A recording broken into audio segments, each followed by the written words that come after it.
మీ business ఏదైనా మీ ఊర్లో promotion చేయాలంటే అది సుమన్ టీవీతోనే సాధ్యం. ఇప్పుడే సంప్రదించండి. గుంటూరు నగరంలో గుంటూరు 1, 2 ఈ రెండు ప్రాంతాలని అనుసంధానం చేసే శంకర్ విలాస్ ఫ్లైఓవర్ బ్రిడ్జ్, ఇక కొత్త బ్రిడ్జి నిర్మాణం చేయాలని 3 దశాబ్దాలుగా మేము అందరం డిమాండ్ చేస్తాం. నేను కూడా అనేక సార్లు శాసనమండలి సభ్యుడిగా కొత్త బ్రిడ్జి నిర్మాణం కోసం డిమాండ్ చేశాం. ఈరోజు పెమ్మసాని చంద్రశేఖర్ గారి చొరవతో ఈ బ్రిడ్జి నిర్మాణానికి పూనుకున్నందుకు మేము అభినందనలు తెలియజేస్తున్నాం. బ్రిడ్జి నిర్మాణానికి మేము వ్యతిరేకం కాదు, ఇది నేను చాలా స్పష్టంగా చెప్పదలుచుకున్నాను. కానీ కట్టబోయే బ్రిడ్జి ఒక 70-80 ఏళ్ల అవసరాలు తీర్చాలి, ప్రజల అవసరాలు తీర్చే విధంగా ఆ బ్రిడ్జిని కట్టాలంటే ఇప్పుడు ఉన్నటువంటి డిజైన్లో మార్పు చేయాలని మేము డిమాండ్ చేస్తున్నాం. ఈ బ్రిడ్జిని అంబేద్కర్ సెంటర్ అంటే లార్జ్ సెంటర్లో ప్రారంభించి హిందూ కాలేజీ దాకా కొనసాగించాలి. రెండోది ఆర్యూబీ నిర్మాణం చేశాకే ఆర్ఓబీ నిర్మాణం చేస్తేనే జనరల్ ఆసుపత్రికి వచ్చేటటువంటి రోగులు ఇబ్బందులు పడకుండా సరిపోద్ది. అలాగే మూడోది సర్వీస్ రోడ్లు 30 అడుగులు పెంచి ఖచ్చితంగా 30 అడుగులు ఉండాలి. ఒక అంబులెన్స్ తిరగాలన్నా సర్వీస్ రోడ్డు ఉండాలి. 30 అడుగులు చేసి సింగిల్ ఐకానిక్ బ్రిడ్జిని నిర్మించాలని మేము డిమాండ్ చేస్తున్నాం. వీటన్నిటితో పాటు 98 కోట్లు ఈ బ్రిడ్జికి ఎంత మాత్రం సరిపోవు. ముఖ్యంగా గతంలో లోక్సభ సభ్యులు గల్లా జయదేవ్ గారు ఉన్నప్పుడే ఈ బ్రిడ్జి నిర్మాణానికి 167 కోట్లు ఎస్టిమేషన్ చేసి, ఆ రోజు 167 కోట్లు అంటే వాళ్ళు 200 కోట్లు అవుతుంది. కాబట్టి అదనంగా నిధులు సంపాదించి డిజైన్ మార్చి నగర ప్రజల అవసరాలకు అనుగుణంగా ఈ బ్రిడ్జి నిర్మించాలని మేము ఈ మానవహారం ద్వారా డిమాండ్ చేస్తాం. గుంటూరు నగర ప్రజల ఆకాంక్ష ఈ శంకర్ విలాస్ ఓవర్ బ్రిడ్జి. గత 20 సంవత్సరాల నుండి రకరకాల ప్రజాప్రతినిధులు నిర్మిస్తామని చెప్పి ఎంతోమంది ప్రయత్నం చేశారు.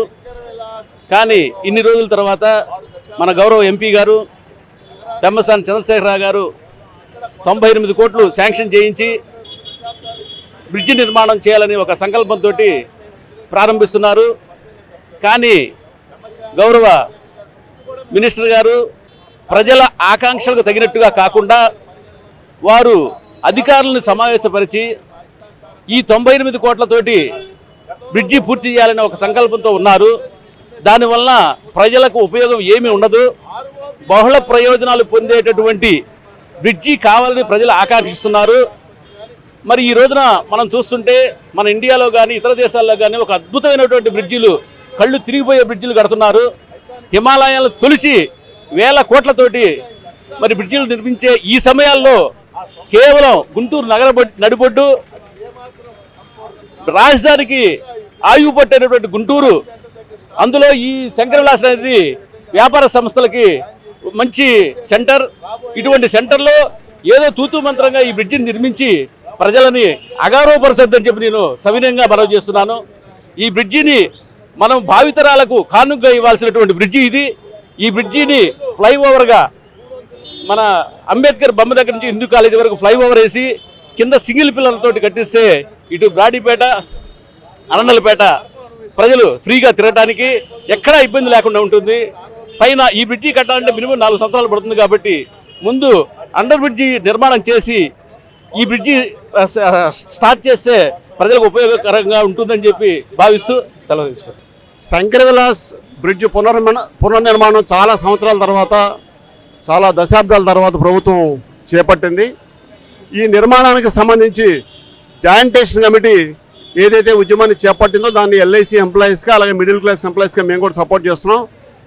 జాయింట్ యాక్షన్ కమిటీ 3 డిమాండ్స్ని ప్లేస్ చేస్తుంది. ఒకటి, శంకర్ విలాస్ బ్రిడ్జి పునర్నిర్మాణానికి ముందు రైల్వే అండర్ బ్రిడ్జ్ నిర్మాణం చేపట్టాలని చెప్పి ఒక డిమాండు. రెండో అంశం, ఏదైతే ఇంతకుముందు ప్లాన్ చేశారో గల్లా జయదేవ్ గారు గతంలో ఎంపీగా ఉన్నప్పుడు ఏదైతే టేకప్ చేశారో ప్లాన్ చేశారో దానికి అవసరమైన నిధులు కేటాయించి 150 కోట్లు సుమారుగా అవుతుంది. ఆ 150 కోట్లు సాధించడం అనేది తీసుకున్న పెద్ద కష్టమైన విషయం కాదు. ఎందుకంటే ఆల్రెడీ సుమారు 100 కోట్లు ఎలకేట్ చేశారు. కాబట్టి ఇంకొక 50 కోట్లు కనుక మనం సాధించుకున్నట్టయితే ఖచ్చితంగా దీనికి అవసరమైన నిధులు లభిస్తాయి. కాబట్టి ఆ నిధులు సాగరించాలి, నిధులు తీసుకురావాలనేది రెండో అంశం. మూడో అంశం, గతంలో ఏదైతే ప్లాన్ చేశారో హిందూ కాలేజ్ దగ్గర నుంచి లాడ్జ్ సెంటర్ వరకు ఈ నిర్మాణం జరగాలని.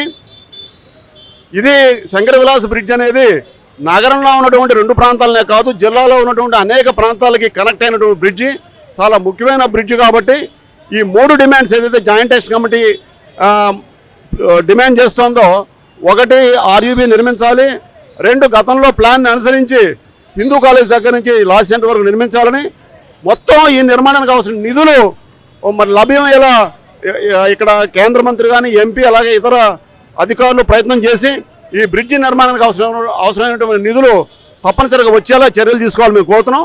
అలాగే ప్రజలందరికీ ఉపయోగపడే బ్రిడ్జి కాబట్టి దీని మీద సత్వరమే నిర్ణయం తీసుకుని ప్రజల అభిష్టానికి అనుగుణంగా ప్రభుత్వం వివరించాలని మేము కోరుతున్నాం.